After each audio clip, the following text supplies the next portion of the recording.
Ministra Educação encoraja estudantes Sira a usar internet, onde halo pesquisa, busca informação, não aprende onde domina a habilidade Sira.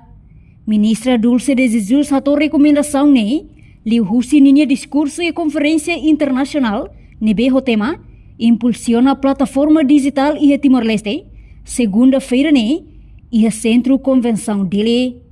Ohin loron, tama era digital niang, tamba husu foi ensai Sira, tem que usar internet, bahalo pesquisa, busca informação, não aprende onde domina a habilidade phone Sira.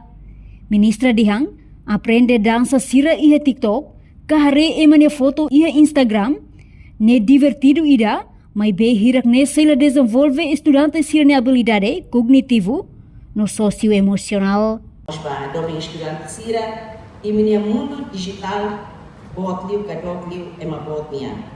Encoraja ele a usar a internet, a fazer pesquisa, buscar informação, não aprende, não domina a habilidade Sira.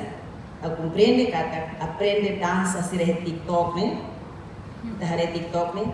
Fácil e não mostra Instagram, também haré uma barra de foto, mas bem, a habilidade kata nela desenvolve também a habilidade cognitiva no socioemocional. Por favor, usa a mídia social no aplicativo Sira Selo, ou curiosidade, não mostra compaixão e saímos na fati mantém ética quando usa a tecnologia serni. Dalam barak facilita subarana tecnologia ni koto, mas bem nela dia.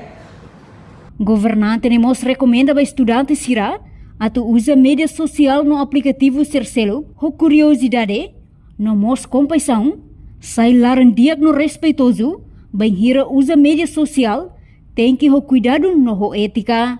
Reportagem Fifanya de Carvalho, Televisão Timor Post.